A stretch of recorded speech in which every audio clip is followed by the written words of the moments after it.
Hey, it's Whitney Moore. In this episode, we are going to be talking to Corey Taylor of Slipknot, Jonathan Davis of Korn, and Maria Brink of In This Moment. Plus, we will get some exclusive news from Wendy Dio during Revelations, and there is a metal movie flashback to 2002. This is Sci-Fi Wire's Metal Crush. I am here with the iconic Corey Taylor of Slipknot and Stone Sour, and oh my gosh, a huge horror fan. Corey, thank you so much for joining me today. That's all good. Thanks for having me. But first, I have to ask you for a little music update. I understand you were releasing a solo album, CMFT, in October. Tell me about that. Yeah. I finally have followed through on my threats to make a solo album, and yeah, I mean, it was something that I was gonna go in and do in January and February anyway, and then obviously when COVID hit, kind of moved that up because all of my tour plans went on hold. It's called CMFT. Simple, it's my nickname since I was in high school, and yeah, I'm really stoked. Can you tell me a little bit about how this project differs from your past work in Slipknot and Stone Sour? These songs are from a stockpile of songs that I've written over the years that just didn't fit with either band. It was, which I don't know if it was stylistic or just vibe-wise, they just didn't work with either band. So it's really different from just the energy is different. The songs are much more from a celebratory kind of vibe that kind of comes from the influences that I've had over the years, the songwriters, the bands. Like it's much more of where I'm coming from and less where I've been. Let's put it that way. And you have released the first music video for one of your tracks, CMFT Must Be Stopped, and it has a bevy of people in the heavy music scene. We've got like Manson, Baby Metal, Lars from Metallica, Rob Halford, Lejean from Seven Dust, who we actually had on the show. We've got fire spinners, wrestling champion belts. Are you a wrestling fan? Massive wrestling fan. I've been a fan since I was a kid. And one of the reasons why you get into wrestling, sports entertainment, whatever you want to call it, is because of the storylines. It's the first thing that I come at with people when they make fun of me for being a fan. And it always happens. And I kind of look at them and I go, because your rom-coms are Shakespeare, right? Oh, I'm sorry, you're too good for a good wrestling storyline. Why do you think fans of heavy metal are also so drawn to the worlds of horror and sci-fi and fantasy? And why do you think, on the other side of that metal musicians are so drawn to those themes as well for their music? Maybe it's the power that we all get from that dark side that helps us kind of continue on the light side. It's helped me find happiness, and I think maybe in a weird way that's what horror has done as well. It's there's a little bit of crazy in all of us. There's something that touches all of us because of what's going on, whether it's Jason chasing youth or werewolves running through the streets of London. There's something that is just so gratifying for us from a creative standpoint. And also being able to kind of touch the darkness allows us to pull back and deal with the real darkness that is in life, You also have another really interesting connection to the horror community, and that is your involvement with Tom Savini, the absolutely legendary SFX artist, Creepshow, Dawn of the Dead, Maniac, so many movies. He designed the Slipknot mask redesigns, is that right? He did mine. For yours, yes. He did mine, yeah. Working with Tom, it has been, honestly, from a fanboy standpoint, ridiculously awesome, man. He knows, he's such a treasure trove of knowledge, period. Whether it's horror or history or, just a litany of things. Just having a conversation with him is like opening a book that you didn't know what it was about and then just learning a ton of stuff right out of the gate. I'm so excited to speak with you about this insane hours-long documentary, In Search of Darkness. I know that you had a hand in it. Can you tell me about this documentary and tell me what your role was on it? My role, and this is a true story, and Robin, to this day, we laugh about it. It's my role in it honestly started as someone who was contributing to the Kickstarter. I just wanted to see it get made, you know, because I'm such a fan.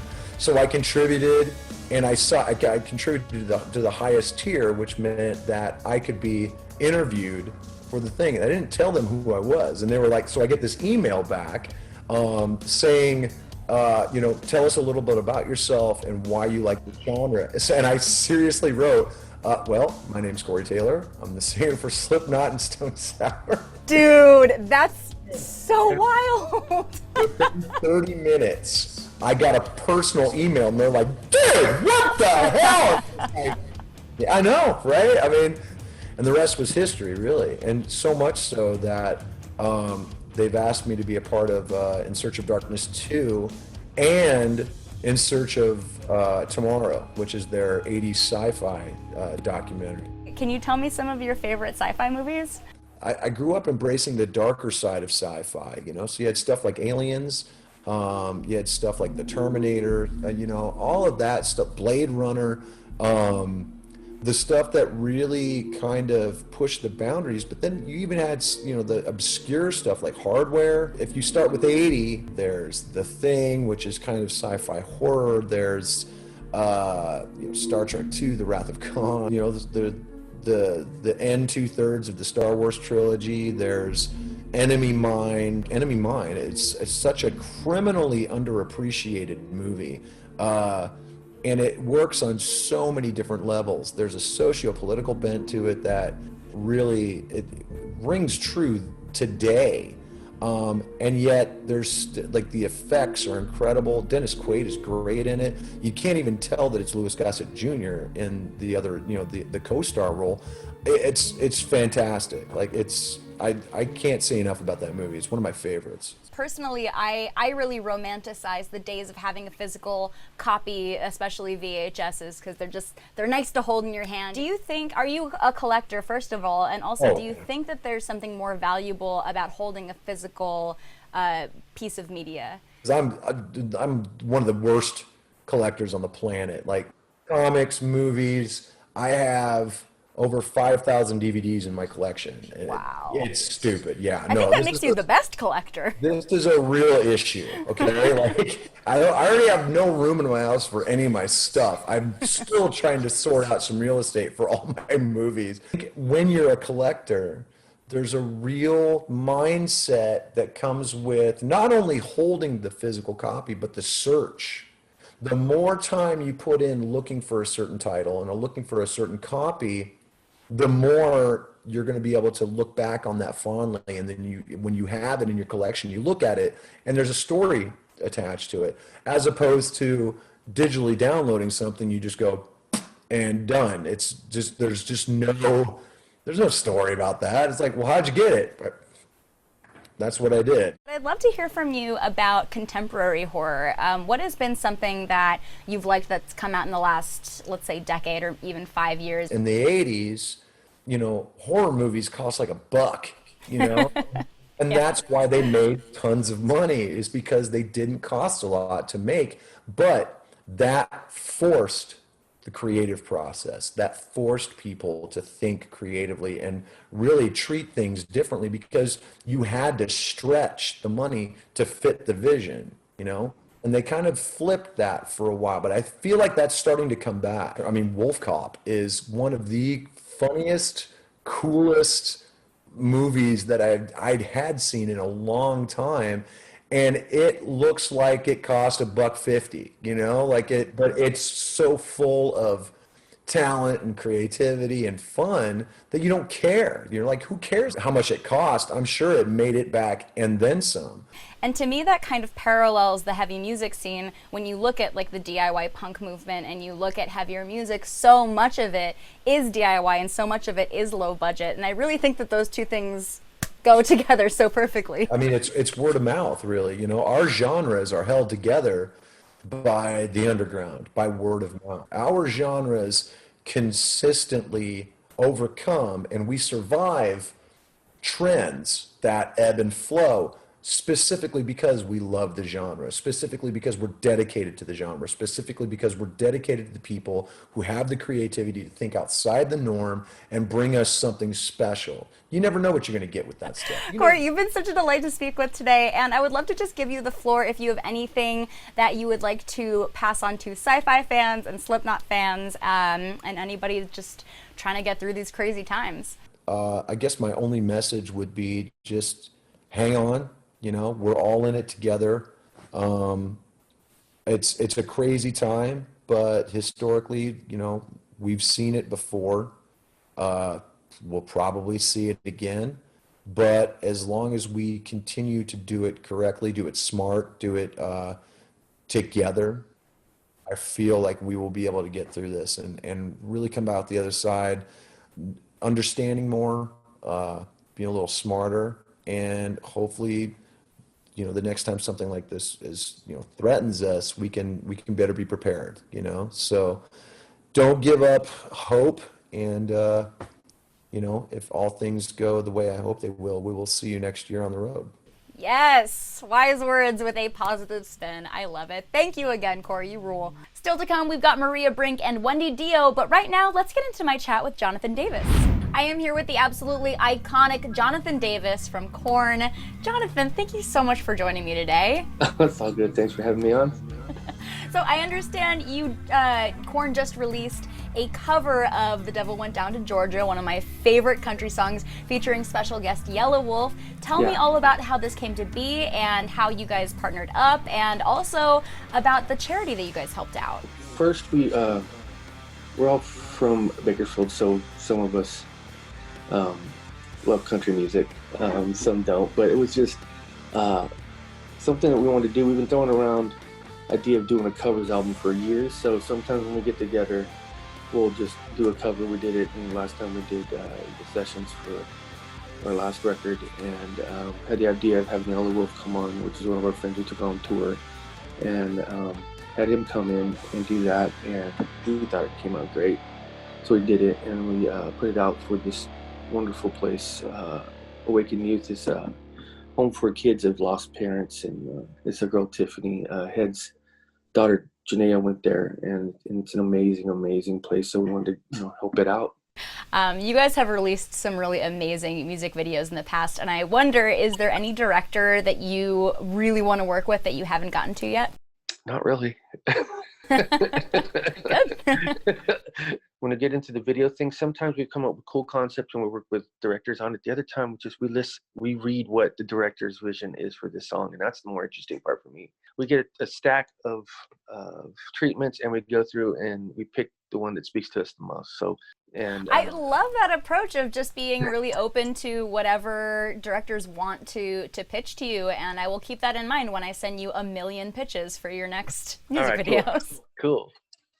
Well, I'm so curious because I know that you have worked with the amazing Todd McFarlane, who I love, also Greg Capullo, Ryan Haberlin. You've worked with some really iconic people from the comics scene. Can you tell me a little about that?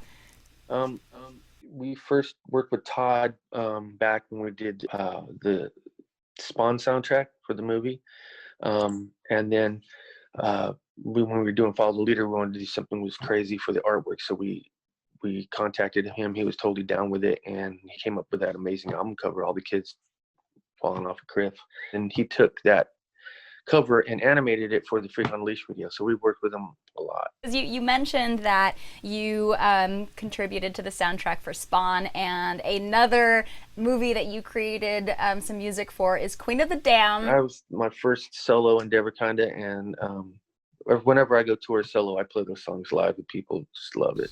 But doing the score and doing the soundtrack was amazing, because the fact that they hired us first and then they shot the movie, so it was cool. I'd never done anything like that. And then the movie was shot, and me and Richard Gibbs, we wrote the score based on the songs, and got a 106-piece orchestra down at this huge studio in Los Angeles, and it was intense. That's I can't believe how much goes into making the score, and it was definitely one of the highlights of my career doing that. Yeah, what are some of your favorite sci-fi movies and shows? Alien, my boy Giger, that's horror sci-fi. old school ones like Battlestar Galactica. Let me think. All the Star Wars stuff, obviously. Do you remember the old? I want to see it. There was it was old. I think it was in the 80s. These lizard beings came to Earth and were trying to take it over, but they were dressed. They had human suits. I remember that as a kid. I watched it religiously until the end. Like my favorite sci-fi thing of all time, and I love, and people look at me like I'm weird, is Dune. I got Dune props. I got a reading module on myself right now. So, I love that kind of stuff. That was my thing. Also, I really want to talk about, apparently, of a Vincent Price death mask. It's right there. It's right over there. I see it. Oh my gosh. Okay, so can you describe for the uninitiated what a death mask is? Death mask, when they take plaster cast your face when you pass away. It's an old tradition dating back a long, long time. And yeah, there he is right there. I'm curious about why you chose Vincent Price. Why? Just because of like this, all the old horror. I can't remember the names right now, but all his old horror films. As a kid, I watched those movies. I also understand that you collect haunted dolls. Can you tell me about that? I love the energy. I go into old antique stores and rescue these dolls, basically. I have calls out to everybody in town and outside other towns. It's like, if you ever get a doll that makes you not feel right, call me and I'll pick it up. So I have a... Wow! Right there. Oh, I'm getting like visceral creeps through the internet. That's how effective these dolls are. I come take them in and I cleanse them and do the things I do, and they got a home here, so. That's amazing. Well, good on you for rehoming the cursed dolls. That is wonderful. Do you think maybe, I mean, this might just end up being for me, but would you be willing to just send a picture of that doll shelf? Because the Zoom did not do it justice, and so. I'll see, because those things don't like their pictures being taken. I don't want to do anything bad for you guys or any of that. I'm just being honest. Honestly, I respect that, and I don't want to be haunted either, so thank you. Jonathan, you have been such a delight to speak with. I actually have a fan question from Twitter. I tweeted out that I would be speaking with you, and at Great Muffin King, great name, asks, will we ever see the Family Values Tour return? Who knows? I mean, we got an arsenal of old stuff we've done. Right now, it's... we just did a record last year and we're just waiting to tour that thing. We got kind of cut short. But I mean, that was a great, place and time. Those tours were very, very, very fun. The ones we were on, we did 2 of them, and you never know. Yeah, I love it. You know, there you go, Great Muffin King, you never know. A big thanks to Jonathan Davis and Corey Taylor for joining me. Coming up in just a bit, we will hear from Maria Brink from In This Moment, but right now, let's get into some revelations. All right, on today's revelations, we've got Maiden metal comics, Mushroomhead's creepy sci-fi adventure, and an exclusive announcement from Wendy Dio. Heavy Metal Magazine is releasing the final 2 issues of their first series of the Iron Maiden Legacy of the Beast comics, in which we have seen Eddie and French Charlotte the Harlot of 22 Acacia Avenue involved in some epic battles and adventures. Issue 4 is called Law and Order, and it comes out on October 14th. Crime and Punishment is the 5th and final issue of the series, and it drops on November 11th. Up the irons! Mushroomhead's new incredible music video for The Heresy has already racked up over 2 million views on YouTube. In preparing for her role in the twisted and sexy sci-fi themed production, band member Jackie LaPanza spent hours in makeup and then on the set of what appears to be a decrepit old spaceship. The song itself has a haunting and emotional vocal melody, which was recorded at the famed Abbey Road Studios in the same room where Pink Floyd recorded Dark Side of the Moon 48 years earlier. No big deal. With Mushroomhead's 2020 touring plans canceled, band leader Skinny tells us they plan to work on more high-end music videos and might even do a full-length movie. Their new album, A Wonderful Life, is out now via Napalm Records. It has now been 10 years since we lost one of the most beloved metal warriors of all time, and that is, of course, Ronnie James Dio. I recently caught up with his longtime manager and wife, Wendy Dio, and comic book writer Steve Niles, who shared some exciting news with me. Wendy, thank you so much for being here with me today. Thank you for inviting me. I understand you have a pretty big announcement that involves two things that we love here on Metal Crush, which is comics and Dio. Absolutely. We have this comic book coming out on Z2 Comics, which I'm very excited about, by Steve Niles. And it's going to feature the album cover art of Holy Diver, Dio's Holy Diver. Really excited about it. That is so, so cool. The Holy Diver cover by Dio is one of the most iconic heavy metal covers, people know. So what I want to try to do is create the background story for that. So we get the whole story of how that image came to be. Yeah, it's really fun to work with. I'm just in the planning stages right now, but the cover is my main inspiration. The cover and the song, but mainly the cover. I have to ask, is there any small piece of the story you can share with us? Oh, not really. I think if I even start, I'll give away too much. That's totally fine. Yeah. Was Ronnie someone who read a lot of fantasy books? Oh, absolutely. Sci-fi, fantasy. I mean, some of the people, obviously he loved Frank Frazetta as an artist and also in his comics too. Like Ronnie used to read a book a day. We would always, he is amazing. He would read his book because he said the books inspired him for his songs. See, the obvious ones, Stephen King, H.G. Wells, Dennis Wheatley, Frank Herbert, the Dune books, he loved those books, Edgar Allan Poe.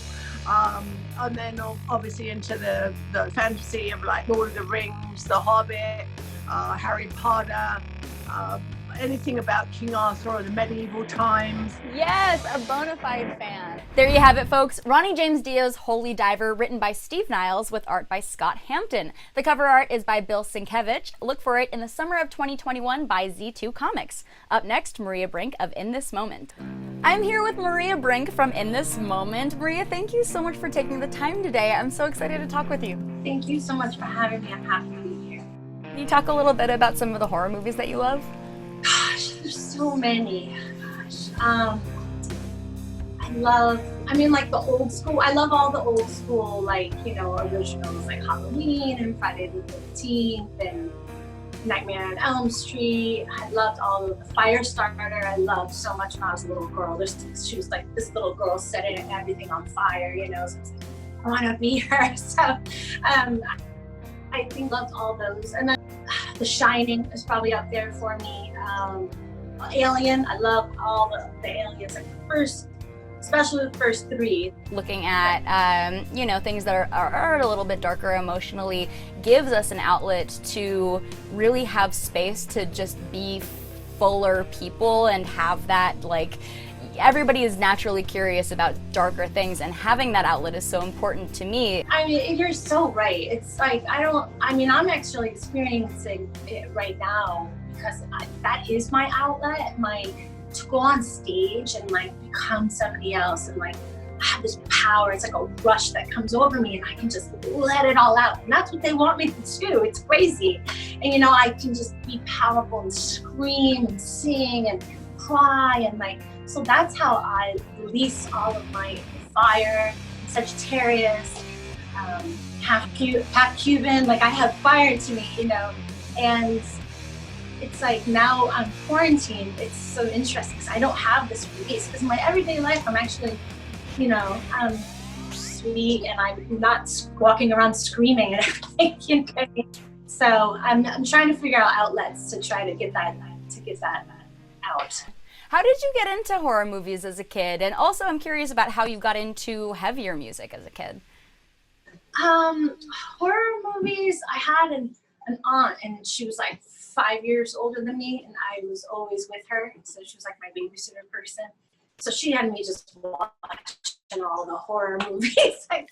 My mama was a rock and roll kind of flower child mother. She loved Tina Turner and Stevie Nicks and Patti Smith.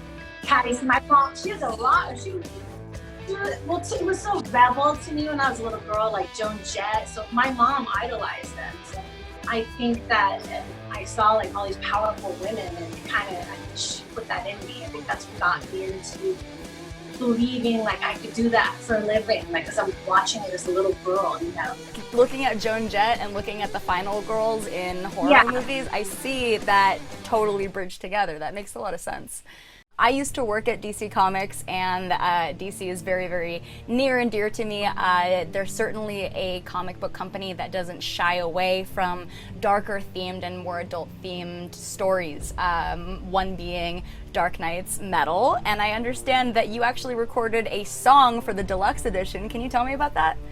Yeah, I was really excited to do that and be a part of that, and I had such great artists on it, and Tyler Bates was a part of that, and it was my first time getting to work with him, and a bunch of other people. And I thought like how cool it was to be a part of like starting, you know, it's cool how music can just connect all these different worlds that you don't even like, you know, and like now it's like starting to learn about that, and I started looking into other types of comics, you know, bands kind of did a comic. Sometimes I just thought was cool, or like artists. So we actually just did one with our band, so it's getting ready to come out here. You guys made a comic book? What? Tell me about that. It is. It's about, we called, our album's called Mother, but there's a song in between, and Heaven and Hell. So we kind of created this kind of world that's between heaven and hell, where like people don't quite fit in either place. And it's like a metaphor for, you know, people who can't fit in and stuff like that. And together, like I'm there, and I fall into there when I'm like a little girl. And it's a really cool story. It all unfolds in there, but I don't want to give it all away yet, but it's cool, and I think it's beautiful, and it's a different expression where all these people who don't fit in are kind of embracing each other and growing, and the in-between, between heaven and hell, and then they're going to go into heaven and hell. It's a cool story, and we're probably going to do some more that kind of branch off of it. Well, I think that everyone will be waiting patiently. I know that your fans are so excited about this new album. Maria, thank you so much for sitting down with me today. It's always so cool to hear from fellow metalheads about their love for genre movies and what makes them tick. Thank you so much for having me. I appreciate it so much. And yeah, thank you so much. Let's go back to 2002 to visit a place called Middle Earth for this metal movie flashbacks. Long before the film adaptations of the books, J.R.R. Tolkien's Lord of the Rings stories, which were released in the 1950s, influenced the sounds and lyrics of many rock and early heavy metal bands, such as Led Zeppelin, Black Sabbath, and Rush. The book's influence on the metal genre continued throughout the decades with bands like Nightwish, Blind Guardian, and honestly, the entire fantasy metal subgenre. In the early 2000s, director Peter Jackson took on the difficult task of bringing Tolkien's three-part literary masterpiece to the big screen with 2001's The Fellowship of the Ring, 2002's The Two Towers, and 2003's The Return of the King.